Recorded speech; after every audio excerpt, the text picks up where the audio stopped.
क्या आपने अपने जीवन में कभी अनुभव किया है कि ऑफिस में दिन भर की दौड़ धूप के बाद शाम को जब घर जाने की बारी आए तो बॉस क्या कहता है?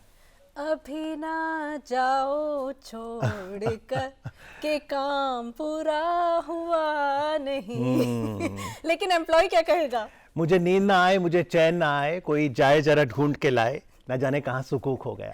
एम्प्लॉय के इस मर्ज की दवा क्या है, ये बताने के लिए आज हमारे साथ स्टूडियो में हैं स्नेहा वशिष्ठ जी। नमस्कार, आपका स्वागत है। आप हैं ऑर्गेनाइजेशनल साइकोलॉजिस्ट। तो स्नेहा जी, हर कर्मचारी ने कार्यस्थल पे जरूर अनुभव किया होगा long working hours, over time, deadlines का प्रेशर, परफॉर्मेंस का प्रेशर। ऐसे में 21 नवंबर 2025 को जो नए 4 लेबर कोड्स आए हैं वो स्वास्थ्य को लेकर क्या कहते हैं?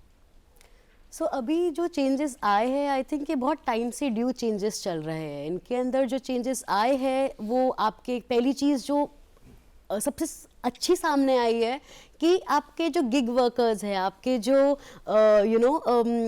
ऑनलाइन वर्कर्स हैं, आपके जो भी part time workers, contract workers, उन सबको अब एक एक कैटेगरी में डाल दिया गया है। एंड वो कैटेगरी के अंदर उनको पीएफ से लेकर, इंश्योरेंस से लेकर, ट्रेनिंग से लेकर, इक्वल वेजेस से लेकर बहुत सारे हेल्थ एंड वेलनेस बेनिफिट्स भी दिए गए हैं। और यहाँ पर जैसे आपने बताया, स्ट्रेस है, हैरेसमेंट है, या बुलिंग है, या फिर बहुत सी अलग चीज़ें भी वर्क प्लेस पे लोग एक्सपीरियंस करते हैं, उनके लिए भी बहुत सारे चीज़ें बनाई गई है जो कि उनके हेल्थ और वेलनेस के लिए बेनिफिशियल है। लेकिन अगर एम्प्लॉयज़ की अवेयरनेस की जब हम बात करें तो क्या वो अवेयर हैं, इन सब चीज़ों से वाकिफ़ हैं और इसका इस्तेमाल किया जाता है? नहीं, अभी आई थिंक दैट्स वो एक रीज़न है जो ये कोड्स बनाए गए, राइट? क्योंकि अगर हम ये कोड्स नहीं बनाते तो अभी तक जो एक इक्वल अपॉर्चुनिटी एक इंसान को मिलनी चाहिए, एक मेंटल सेफ्टी, एक हेल्थ सेफ्टी मिलनी चाहिए, वो मिसिंग थी।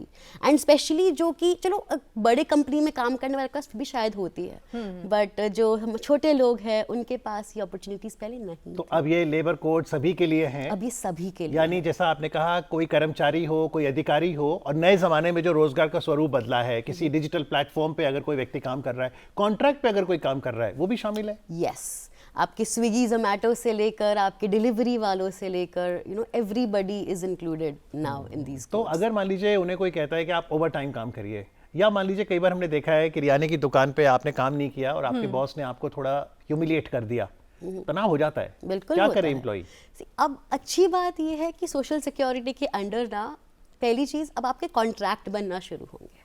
अब हर एक एम्प्लॉय को एक कॉन्ट्रैक्ट बनाकर देना होगा जो कि आपके पूरी चीज़ें मेंशन करता है कि क्या क्या है उसके अंदर, राइट? आपके टाइमिंग से लेकर आपके roles, responsibility, everything should be mentioned there. And from there on they have also made it very clear कि अब इंसान अपने साथ जाकर अपनी राइट के लिए, अपने वर्किंग आवर्स के लिए, अपने स्ट्रेस को रिड्यूस करने के लिए, अपना एक्स्ट्रा वर्कलोड को रिड्यूस आप ये करने कह रहे हैं के कि लिए, अगर मुझे कोई काम मिला और अगर अपॉइंटमेंट लेटर मिला तो पहली मानसिक राहत तो वहीं हो गई। पहली मानसिक राहत तो वही होगी, राइट? बिकॉज पहले ये मेंशन नहीं था। जी, पर ऑफिस में देखिए कई सारे लोग काम करते हैं, हमारे कलीग्स हैं जिनमें से कुछ अच्छे दोस्त बन जाते हैं, लेकिन कुछ दोस्त नहीं बन पाते हैं। तो कई बार वो हमारे काम में कहते हैं इंटरफेयर भी करते हैं।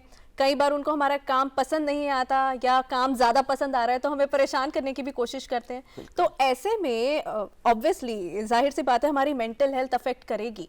तो कोई लॉज हैं जो हमें प्रोटेक्ट कर सकते हैं और हम क्या करें? अब मैंडेटरी हो गया है, safety for your work, safety at work place. So अब आपको अपना हैरेसमेंट से लेकर, बुलिंग से लेकर, आपके जो भी चैलेंजेस आपके वर्क प्लेस पे आ रहे हैं, अब आप उनकी ग्रीवियंस सेल पे जाके कंप्लेंट रजिस्टर कर सकते हैं। आपके पास अब ऑप्शन है उन चीज़ों का। पहले ये ऑप्शनल चीज़ें थी, अब ये चीज़ें मैंडेटरी हो गई है, विच इज़ द बेस्ट। पर ये बताइए कि एम्प्लॉयर के लिहाज से कार्यस्थल एक जॉयफुल काम करने की जगह हो, रोज सुबह उठ के जब मैं जाऊं खुशी खुशी मेरा मन करे, खुशी खुशी मैं समय से लौटूं, इसके लिए एम्प्लॉयर पहले से ही क्या कदम ले कि मेंटली हेल्दी एनवायरनमेंट हो? आई थिंक ये बहुत अच्छा सवाल है, बिकॉज अभी के लिए जो बहुत सारी चीज़ें एक कंपनी या एक ऑर्गेनाइजेशन या एक कोई भी स्मॉल सेटअप भी कर सकता है।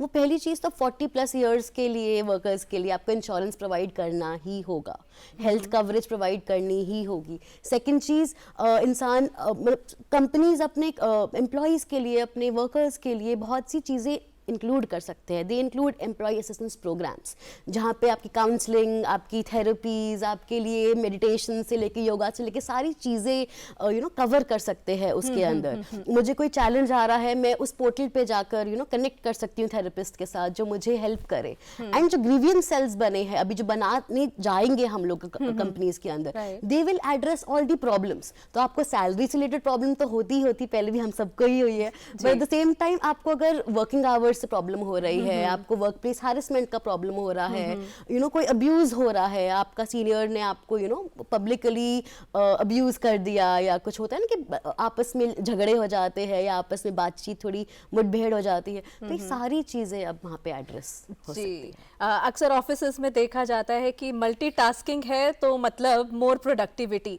तो मल्टीटास्किंग होना, प्रोडक्टिव होना एक बात है, लेकिन क्या मेंटल हेल्थ के लिए ये सही है? ये कितना प्रॉब्लम क्रिएट कर सकता है बिहेवियर में हमारे? सी, प्रोडक्टिविटी तो इम्पॉर्टेंट है, but at the same time productivity कितनी?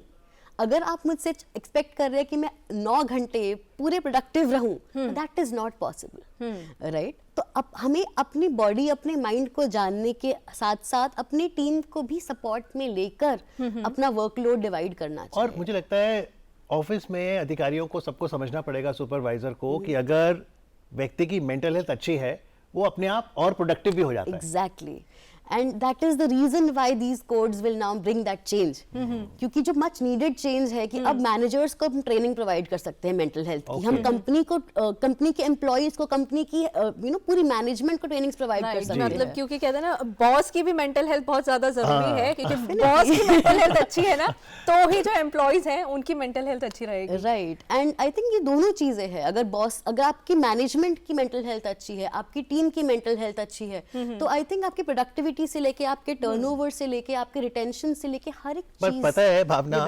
मैनेजमेंट की मेंटल हेल्थ कब थोड़ी दिक्कत में आती है? जब एम्प्लॉय कहता है मुझे कल छुट्टी चाहिए और अमूमन जब वो व्यक्ति सिक लीव लिखता है, क्या कारण देता है वो? सिक लीव किस लिए चाहिए कल? क्या कारण देता है? सिक लीव किस लिए चाहिए? मतलब वो सिक है, परेशान है, और जनरली क्या होता है कि कुछ अपने पर्सनल काम करने होते हैं, ये भी हो सकता उस वजह से सिक लीव के लिए अप्लाई किया जाता है, क्योंकि वैसे तो छुट्टी मिलेगी नहीं। लेकिन अब जो लेबर कोड्स में रिफॉर्म आया है कि अमूमन हम लिख देते हैं कि हम बीमार हैं, या हम कोई और कारण ऐसे लिख देते हैं, लेकिन मेंटल हेल्थ का जिक्र नहीं करते हैं। बिल्कुल, एंड अब आई थिंक अब जो कोड्स में चेंजेस आए हैं, इन कोड्स के चेंजेस के अकॉर्डिंग आप मेंटल हेल्थ लीव डाल सकते हैं, because it is considered a part of occupational wellbeing. क्या लिखूं मैं? I want to be on sick leave because of? नहीं, पहले हम क्या लिखते थे कि I am unwell, I am something happened in my family. अब हम क्या लिख सकते हैं? I am not feeling well, I am feeling anxious, I am feeling stressed, I am having sleeping issues and I am not able to function today. पर अगर मैंने ये लिखा, कहीं एम्प्लॉय ये तो नहीं सोचेगा इसको नौकरी से ही बाहर कर दो? नहीं, अब अगर आपके मैनेजर या आपकी टीम ने आपसे डिस्क्रिमिनेशन किया है मेंटल हेल्थ के लिए, that is again against the law, against the codes of the labor codes. So keeping that in mind, अब open dialogue, open communication होने लग जाएगा इन टॉपिक्स के बारे में। तो यानी अगर किसी एम्प्लॉय की मेंटल हेल्थ अभी ठीक नहीं है, यानी वो परेशान है, एंशियस है, डिप्रेशन में है, तो क्या उसको पता लगाने के लिए कोई मॉनिटरिंग की जाएगी? रेगुलर बेसिस पे कुछ ऐसी मीटिंग्स कंडक्ट की जाएंगी? बिल्कुल। अब मतलब ये मैंडेटरी तो नहीं करा गवर्नमेंट ने कि आप ईएपी प्रोग्राम हायर ही करो, बट अब companies EAP programmes, employ assistance programmes, in programmes को अपने कंपनी में, अपनी ऑर्गेनाइजेशन में, अपने सेटअप्स में लॉन्च कर सकती है। ये इंश्योर करेगा कि आपके एम्प्लॉयज के पास एक राइट मेंटल हेल्थ सपोर्ट मिले और एक राइट मेंटल हेल्थ अवेयरनेस भी क्रिएट हो। मुझे लगता है हमें भी मांग करनी होगी दफ्तरों में कि ईएपी, जैसा आपने कहा स्नेहा जी, एम्प्लॉय असिस्टेंस प्रोग्राम, जैसा कि आपने वहां ग्राफिक में देखा कि दफ्तर आपको काउंसलिंग प्रोवाइड करे। बातचीत से बहुत मुद्दे सुलझ जाते हैं, या एंजाइटी हो, डिप्रेशन हो, बातचीत से सुलझता है। बिल्कुल, आई थिंक बातचीत is the easiest way to start discussion, because अभी क्या होता है ना, हम अंदर भर के रखते हैं चीजें। काम में परेशानी हो रही है, घर में परेशानी रखी हो रही है, क्या कर रहे हैं? अपने अंदर रख रहे हैं। बताइए, अगर बॉस रात को 10 बजे फोन करे और कहे ये काम कर दो, बॉस को मना कर नहीं सकते, फिर? See, that is the beauty of it now.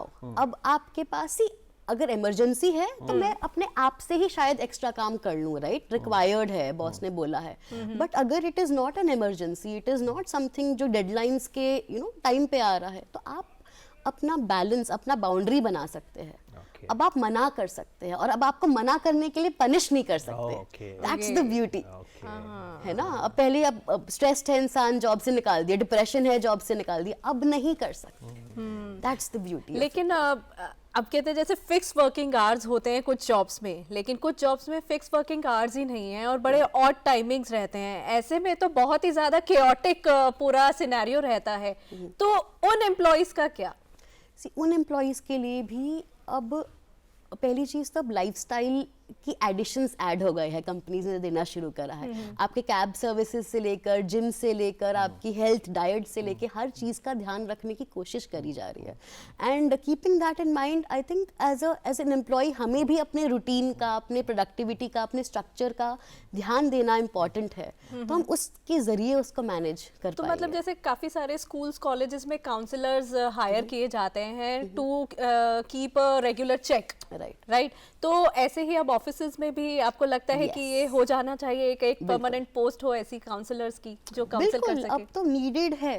I think आज की जो जेनजी जनरेशन है उनकी डिमांड है ये कि हमें मेंटल हेल्थ सपोर्ट प्रोवाइड किया जाए, हमें हेल्थ बेनिफिट्स दिए जाए, हमारे को एक it's not just this, it's एक हेल्दी कल्चर, वर्क कल्चर बनाया जाए जहाँ पे हम एज एन एम्प्लॉय काम करके ग्रोथ और हैप्पी, ग्रोइंग माइंडसेट के साथ हैप्पी फील कर। तो चलते बताइए, अब जब नए लेबर कानून लागू हो गए, अगले 5 साल में अगर हम भारत के कार्यस्थल की बात करें, वर्क प्लेस कल्चर की बात करें, कैसे देख रही हैं आप प्रगति?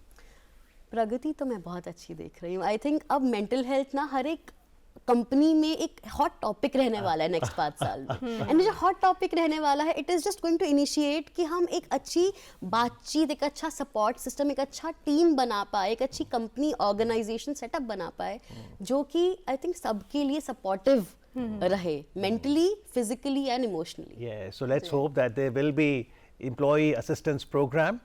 And like Sneha ji said, इसमें गिग वर्कर्स भी शामिल हैं, डिजिटल प्लेटफॉर्म भी, तो वो कैब के व्यक्ति हों, टेक्नोलॉजी से जुड़े व्यक्ति हों, वर्क फ्रॉम होम कर रहे हों, कुछ घंटों के लिए कर रहे हों, फ्रीलांसर हों, सभी ज़रूर पढ़ें। और एंड में यही कहेंगे, श्रमेव जयते। आज कार्यक्रम में आके हमें बताने के लिए स्नेहा जी आपका बहुत बहुत आभार। Thank you so much.